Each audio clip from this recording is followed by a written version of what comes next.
What is the largest possible value for the sum of 5 consecutive even numbers if 10 and 12 are included amongst the 5 numbers?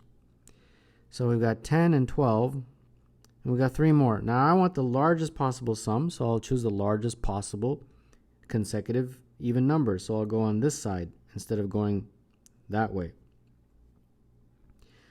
That would be 14, 16, and 18. Consecutive even numbers.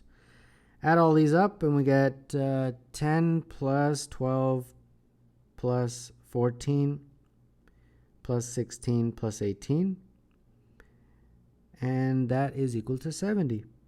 And I think that's it. So number 12, the answer is E. Different positive integers can be written in the 8 empty circles so that the product of any 3 integers in a straight line is 3, 2, 4, 0. What is the largest possible sum of the 8 numbers surrounding 45?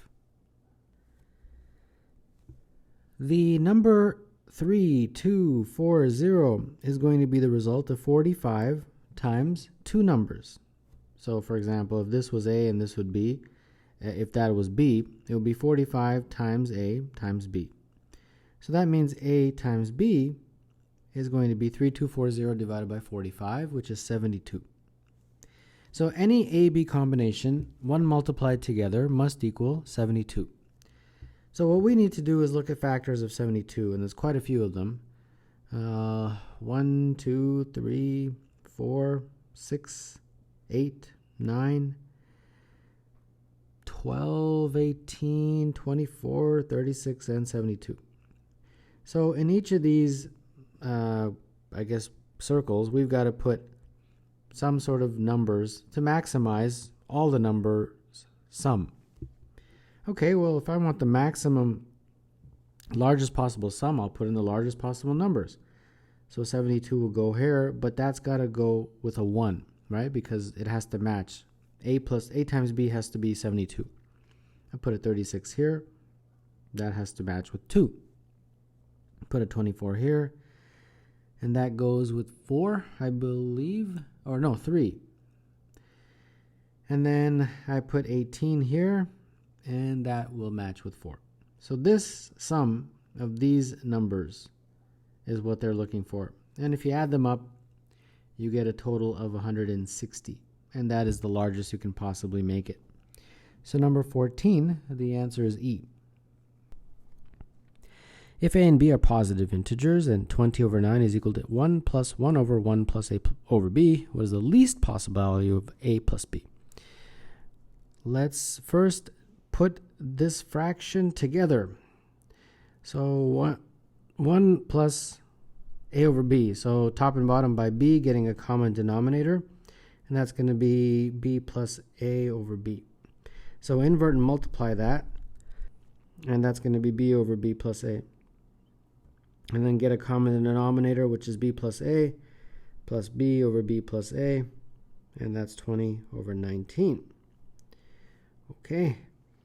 And therefore, if I cross multiply, I get 20b plus 20a is equal to 19a plus 38b.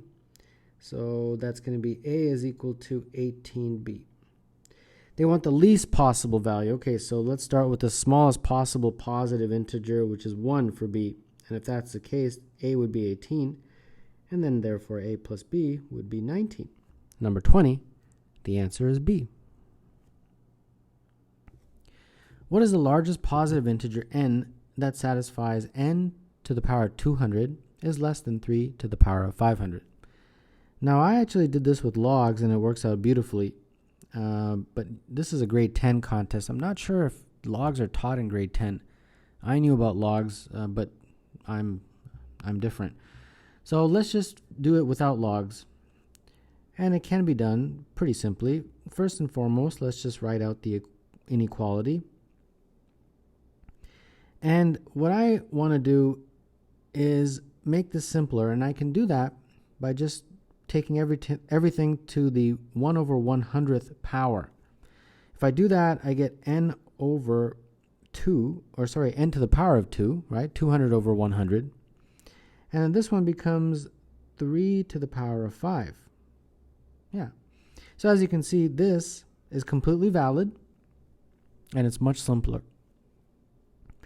Now, 3 to the power of 5, you can easily figure that out, is 243. So n squared is less than 243, and therefore n has got to be less than the square root of 243, which is approximately 15.5. And therefore, since n is less than 15.5, the largest integer value for n is 15. So number 20, the answer is C.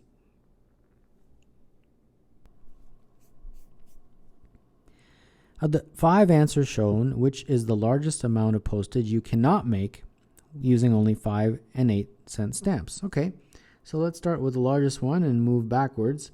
43, can I make this or not? Well, yeah, 35 and 8. 1 8-cent stamp and 7 of these 5-cent stamps. So you can make this, so that is eliminated because we want to find something we cannot make.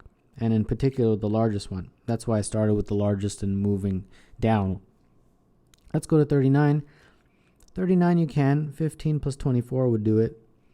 That's basically 3 5-cent stamps and 3 8-cent stamps.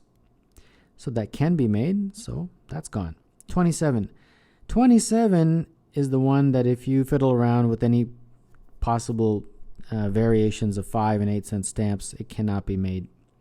So, and that's the largest of the remaining answer choices. So 20, the answer is C. A gumball machine that randomly dispenses 1 gumball at a time contains 13 red, 5 blue, 1 white, and 9 green gumballs. What is the least number of gumballs that Wally must buy to guarantee that he receives 3 gumballs of the same color? Notice the spelling of color. That indicates for sure that this is a Canadian math contest. Anyhow, so we've got 13 red, 5 blue, 1 white, and 9 green. So let's say in his first round of choosing, he chooses a red, a blue, a white, and a green. We spread it out so that he's not going to select 3 gumballs of the same color. Okay, well, since there's only 1 white, that's gone. We've already chosen the white. Let's go to the second round. And again, I'm going to spread it out so that he doesn't choose 3 of the same color. So I choose red, a blue, and a green. Now, at this point, the very next gumball he chooses guarantees that he will get 3 of the same color. For example, the very next gumball, I can only choose between red, blue, and green, right? Because the white is already done. If I choose a red, there you go. I've got 3 of the same color. Instead of choosing red, let's say I chose a blue. Well, that also guarantees 3 of the same color. Instead of choosing blue, if I chose green, again, it guarantees 3 of the same color. So how many did I choose? 1, 2, 3, 4, 5, 6, 7, 8. 8 is the least number of gumballs that Wally must buy to guarantee that he receives 3 gumballs of the same color. So number 11, the answer is E. The digits 2, 4, 6, 8 are each used once to create 2 two-digit numbers. What is the smallest possible difference between the two two-digit numbers? Well, this is one of those questions you just got to play around with, right? You got to create 2 numbers and then see what's the smallest difference. Well, I want the difference to be as small as possible, so the number's got to be as close as possible. So if I choose to make 2 numbers, I've got to make the first number close to each other. So for example, like 6 and 4, right? Because if I put it as 8 and 2, those numbers are going to be quite wide apart. So let's just use 6 and 4. Okay. So then the other 2 numbers, 2 and 8, have to be placed in a way to minimize the difference. And that's done by making this as small as possible and making this as large as possible. 62 and 48 is my first estimate. And the difference here is 14. Okay, 14 is one of the answer choices. But let's just make a couple more. I can choose 8 and 6. Those are also pretty close together. And I want to make this number as small as possible. And then this number will therefore be 4. 82 and 64 is another estimate. This one gives me a difference of 18. Okay, my first answer was actually better. And I'm going to try one more. the only other way I can do it is 4 and 2. 4 and 2 are close together. And then I make, let's see here. I've got 6 and 8, so I make this as small as possible and make this as large as possible. 46 and 28, and that is also 18. So with a little bit of work, I was able to conclude that 14 is the smallest possible difference in this question. So number 17, that would be B. A bank teller has some stacks of bills. The total value of the bills in each stack is 1,000. Every stack contains at least one $20 bill or at least one $50 bill and no other types of bills. If no two stacks have the same number of $20 bills, what is the maximum possible number of stacks that the teller could have? So we have a bunch of stacks. We don't know how many. That's what we're trying to figure out. S1, S2, and so on, right? And each of these stacks has exactly $1,000. And the rule is that the stacks have $20 bills and $50 bills, at least one of each, and no other types of bills. So each stack has a formula that 20 times X, where X is the number of $20 bills, plus 50 times Y, where Y is the number of $50 bills, will equal 1,000. And our job is to find integer solutions for that equation, pretty much. So let's make a table and see what we get. So here's our table, and let's start filling it out for X and Y. And the rules is that there has to be at least one $20 bill, so that means X has to be at least 1, and the same rule applies for the $50 bills. There has to be at least 1, so Y has to be at least 1. So we can't have 0. So we can't have like a 0 and a Y, that kind of thing. Okay, so let's start with 1, since that's the smallest. If X is 1, and you plug it into this equation, since we're going to do that for everything, you actually get 19.6. Well, that's not an integer. So very quickly you realize that X has to be a multiple of 5. That's the only way you're going to get integer solutions for Y. So 5, 10, 15, and so on. And then eventually what will happen is you will get to a point where you get Y equal to 0, right? And you can quickly figure that out. It's going to happen when X is 50. When X is 50, if you plug it into this equation, Y will be 0. So since Y has to be greater than 1 or equal to 1, this is not a valid integer solution, and this is not a valid integer solution because Y was not an integer. So the only ones that are valid are these guys. Now we can just count them, 1, 2, 3, 4, 5, 6, 7, 8, 9, and circle 9, and off we go. 19 is A. But just for the sake of completeness, I'll complete the table. When X is 5, Y is 18. When X is 10, Y is 16, and so on, right? I'll just complete the table. And so you can see that these are indeed integer solutions to that equation. And there we go. So it is indeed 9. Therefore, number 19, as previously stated, is A.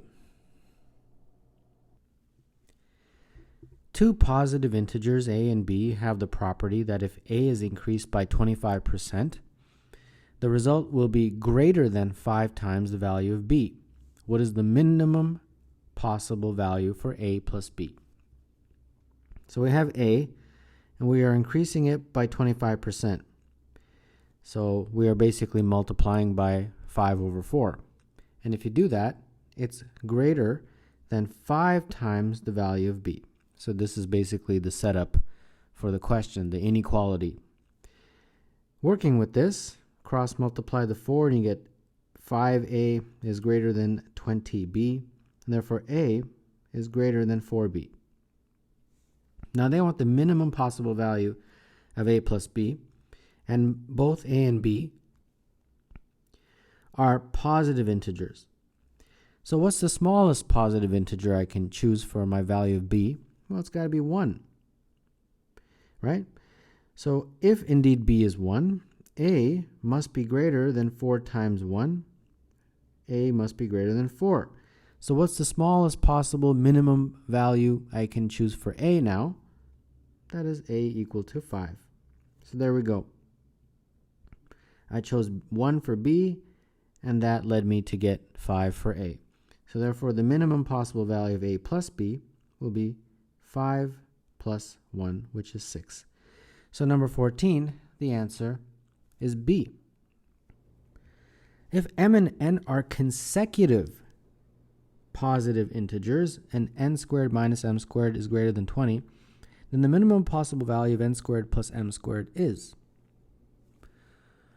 Well, m and n are consecutive, so if you have m, this must be equal to m plus 1. They're consecutive. So therefore, this n squared minus m squared greater than 20 that they give you in the question, if you substitute n is equal to m plus 1, we get the following.